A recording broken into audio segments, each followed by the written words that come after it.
What's up, agents, and welcome back to another Division video, where today we're going to talk all about the brand new expertise costs and how much it's going to cost you to upgrade items to expertise 30. Don't forget to like, share, comment and subscribe.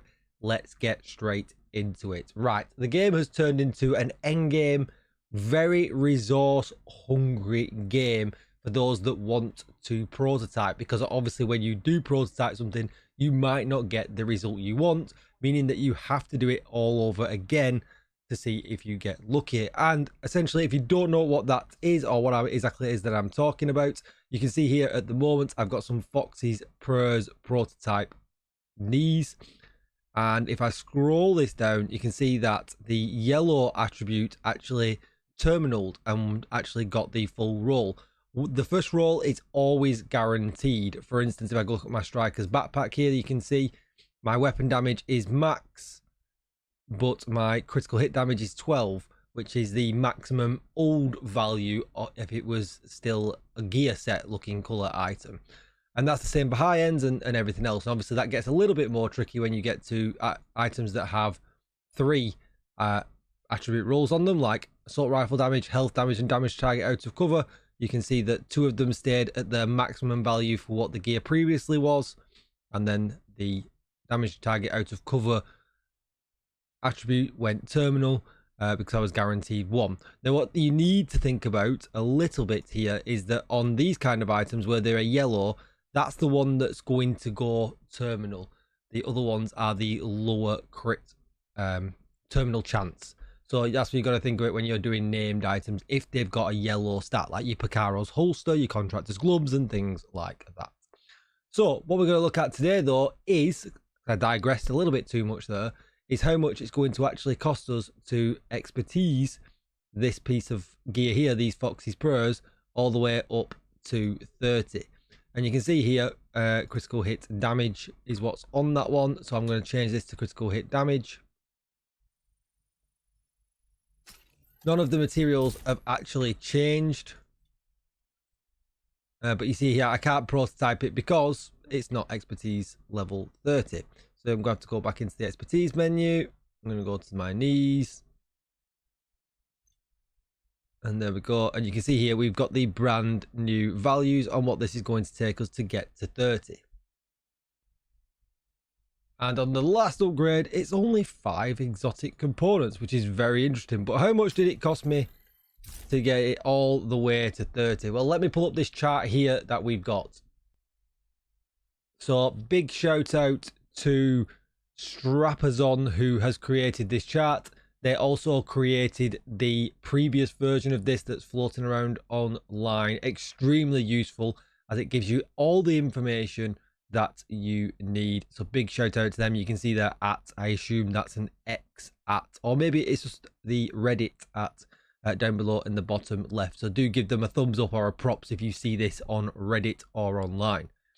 But what is really good here is you can see it actually breaks down every single level, and the exotic component cost, which is probably one of the 2 highest costs in the upgrade process, because they're essentially the materials that are the hardest to get, along with what I think is field recon data, but we'll get to that as well in just a moment. So you can see there, the total cost at the bottom is 45 exotic components now per piece, because it stays at 1s and 2s and 3s for much longer than what it used to previously, which 45 exotics, yeah, it's way better than 90 that it was before year 8 season 1 landed. We're still at 166 field recon, which I feel is significantly high. I think it's way too high. Yes, there are, we can get flags now from escalation at a quite low level. We do have a lot of places that we can get them, but really, if you've got a lot of exotic components stacked up, that really does become the next bottleneck. I feel like that needed its own individual adjustment a little bit. I still don't think like the game modes supply enough of them.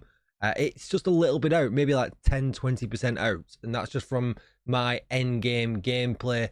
Whereas if like on one of my characters that I was maxed exotic components, I was maxed field recon data, and I was maxed SHD calibration, the flags will what would run out significantly faster, maybe about 25% faster than all of my other materials, which says to me that there is, you know, something that's a little bit unbalanced there when it comes to field recon data. But still, this is all about the goodness that is the now significantly cheaper expertise costs. You can see it only costs 610 steel, which is really easy to come by, 1030 titanium, and then 1754 receiver components. So yeah, significantly easier to get to expertise level 30. Now, what this isn't significantly easier to do, and I noticed this on stream when people were talking to me about these changes, is it doesn't help with your proficiency. That grind is still exactly the same to get yourself to expertise level 30. You've got to remember that as well.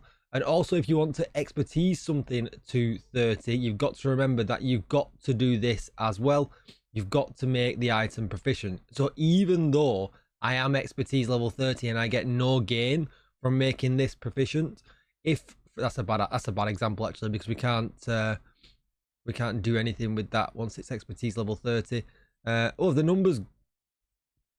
Where's one of the new sets? Core strength. There we go. So, for instance, there, if I wanted to prototype core strength, I would need to make sure that I've made this proficient. So the grind isn't finished by a long shot with proficiency, even when you get to level 30. Because if there is new gear that comes out, new weapons or anything like that, you still need to make them proficient, even though you cannot get any more expertise levels. So eventually, you know, at some point, the likeliness is your entire library is going to want to be maxed out so that you can basically prototype whatever gear you want once it becomes clear that you've got an abundance of the prototype cores. So I really hope that that has helped you out. What we'll do is we'll finish the video off with me rolling the casino in the Proto Lab. So we'll scroll down now. We'll see the brand new Foxy's Pros that I've just prototyped. They don't have to be maxed out attribute wise. That was a change. Let's see if we get double terminal.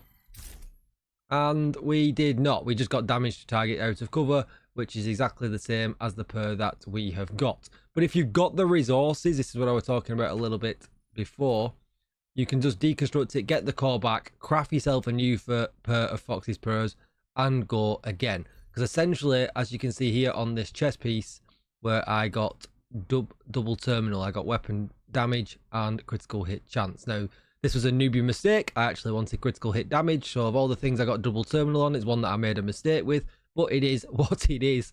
It does make it a little bit easier for me to get to critical hit chance cap.